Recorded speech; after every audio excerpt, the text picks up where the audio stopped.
I welcome you all to a very important session on Indian polity. This session is so much so important that it deals with the most important topic of fundamental duties.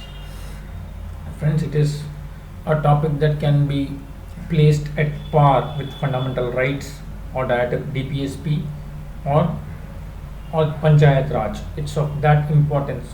Its level of importance is that much that definitely questions are asked every year from these topics. So, understanding the gravity of this topic, we will uh, talk in detail about all the aspects of fundamental duties, the origin of fundamental duties, from where did we borrow this idea of fundamental duties, and so on. Okay, friends. See, we all know that our constitution is made up of a lot of borrowed elements. That is, it has elements that is borrowed from the constitutions of a lot of other countries. Therefore, every aspect was incorporated. Not every aspect, I would say a lot of aspects in our constitution has been incorporated from constitutions of other countries or the Government of India Act of 1935. So, now having said that, we should understand what is the origin or what is the basis of origin of fundamental duties. See, we all know that fundamental duties is a Soviet concept. The concept has been incorporated from the idea of the Soviet Union or today's Russia in the by the amendment in 1976, by which it added to the constitution the 51st Constitution Amendment Act, not the 51st Constitution, the article number 51A, by which fundamental duties were included in the constitution. Okay, so we all know that though the rights and duties of the citizens are correlative and inseparable, the original constitution contained only fundamental rights and not fundamental duties. Friends, there can be a question asked to you in the exam as to the original constitution consisted of which of the following parts or which of the following sections: fundamental rights, fundamental duties, DPSP, Panchayat Raj. We know DPSP and fundamental rights were originally a part of our constitution, not Panchayat Raj or fundamental duties. In other words, the framers of the constitution did not feel it necessary to incorporate fundamental duties of the citizens in the constitution. However, they incorporated fundamental duties of the state in the constitution in the form of directive principles of state policy. Later in the year 1976, the fundamental duties of the citizens were added in the constitution. In 2002, one more fundamental duty was also added. The fundamental duties in the Indian constitution were inspired by the constitution of the erstwhile USSR. Notably, none of the constitutions of major democratic countries like USA, Canada, France, Germany, Australia, and so on specifically contain a list of duties of the citizens. Japanese constitution is perhaps the only democratic constitution in the world which contains a list of duties of the citizens. The socialist countries, on the contrary, gave equal importance on fundamental rights and duties of their citizens. Hence, the constitution of erstwhile USSR declared that the citizens' exercise of the fundamental rights and freedoms are inseparable and from the performance of the duties and obligations. Okay. In 1976, it was the Swaran Singh Committee. It was the Congress Party that set up committee under Swaran Singh to make the recommendations about fundamental duties, the need and necessity of which was felt during the operation of the internal emergency from 1975 to 76. The committee recommended the inclusion of a separate chapter on fundamental duties in the constitution. It stressed that citizens should become conscious that in addition to the enjoyment of the rights, they also have certain duties to perform as well. The Congress government at the center accepted these recommendations and enacted the 42nd Amendment Act in 1976. The amendment added a new part, namely Part 4A. Remember, friends, as I told you, with every amendment, we add a new part, that is Part 4A. Part 3 is fundamental rights, Part 4 is fundamental DPSP, Part 4A is fundamental duties. This part consisted of only one article, that is Article 51A, which for the first time specified a code of 10 fundamental duties to the citizens. The ruling Congress party declared the non-inclusion of fundamental duties in the constitution as a historical mistake and claimed that what the framers had failed to do was being done now. Though the Swaran Singh Committee suggested the incorporation of 8 fundamental duties in the constitution, the 42nd Amendment Act in 1976 included 10 fundamental duties. Interestingly, certain recommendations of the committee were not accepted by the Congress party and hence not incorporated in the constitution. What are these recommendations? Number one, the parliament may provide for the imposition of such penalty or punishment as may be considered appropriate for any non-compliance with or refusal to observe any of the duties.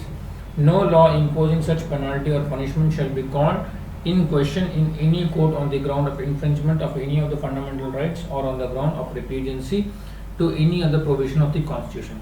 Duty to pay taxes should also be a fundamental duty to the citizens.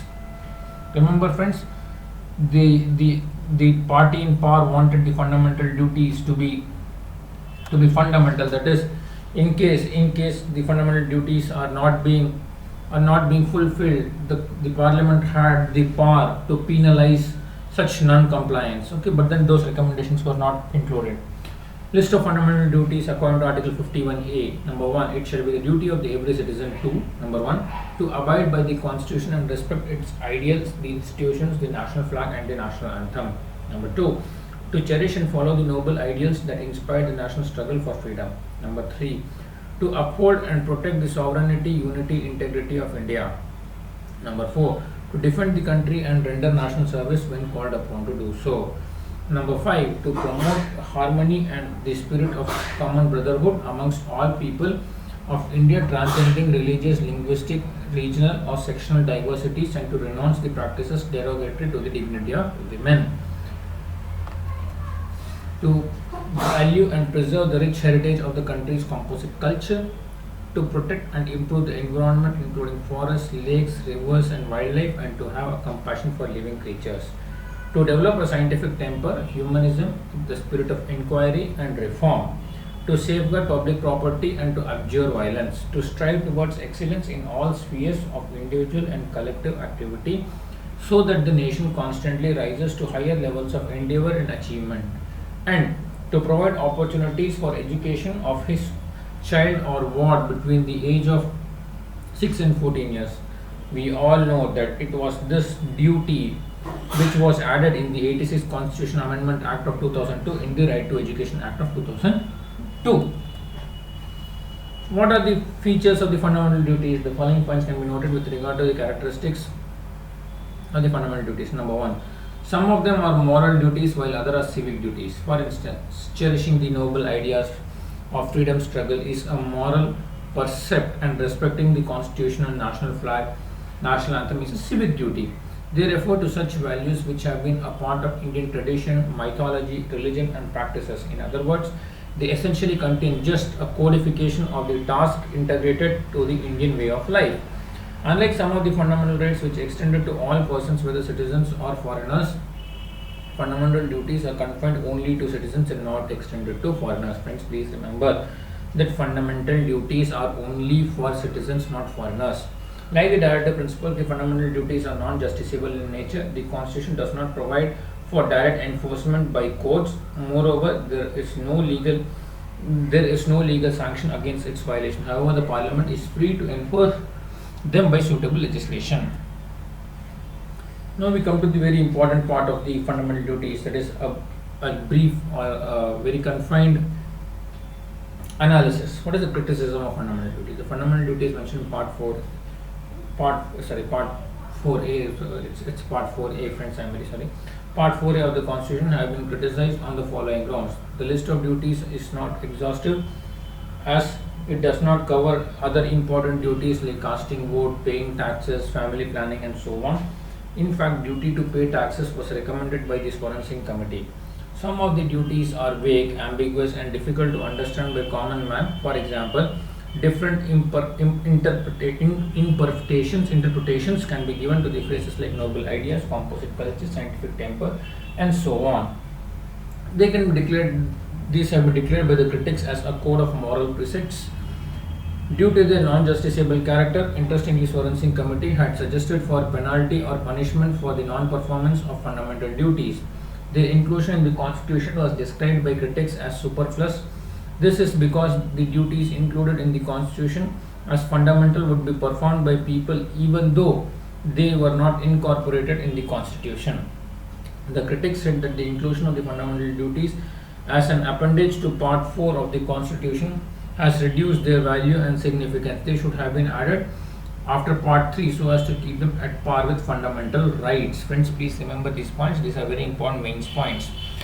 Significance of fundamental duties. In spite of the criticisms and opposition, fundamental duties are considered significant from the following viewpoints. Number 1, they serve as a reminder to the citizens that while enjoying the rights, they should also be conscious of the duties they owe to their country, their society, and to their fellow citizens. They also serve as a warning against anti-social, anti-national activities like burning the national flag, destroying public property, and so on.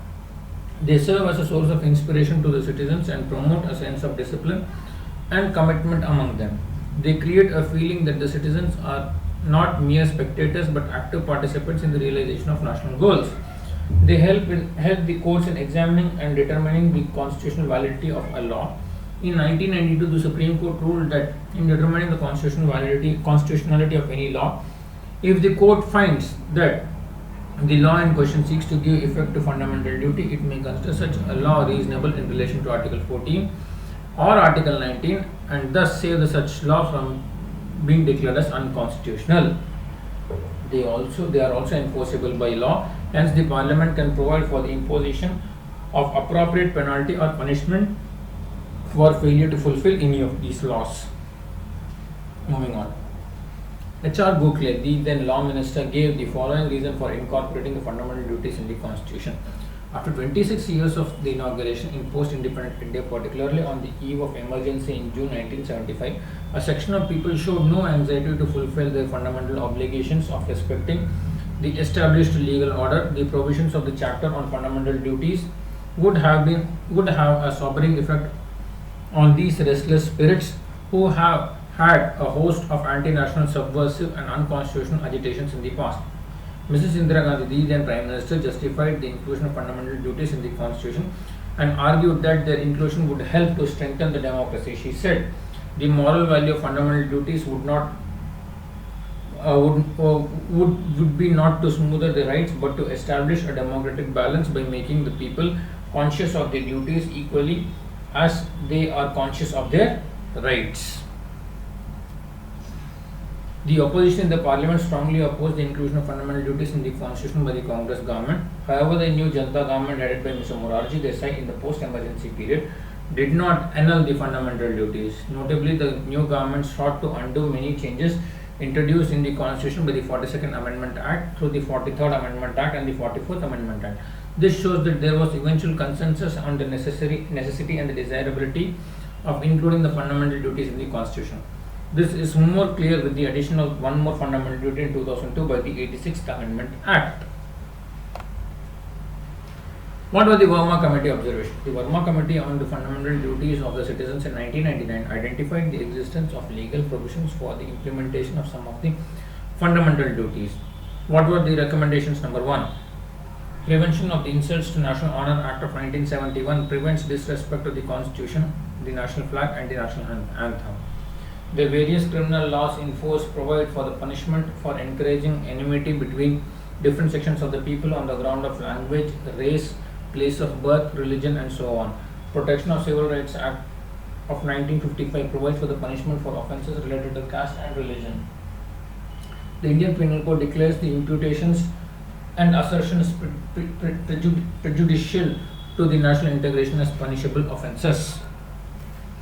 The Unlawful Activities Prevention Act of 1996 provides for the declaration of communal organization as an unlawful association. The Representation of People Act of 1951 provides for the disqualification of members of the Parliament or a state legislature for indulging in corrupt practices, that is, soliciting votes on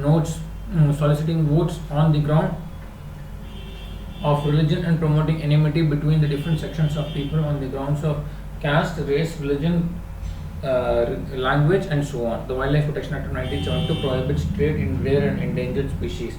The Forest Conservation Act of 1980 checks the indiscriminate deforestation and diversion of forest land for non-forest purposes.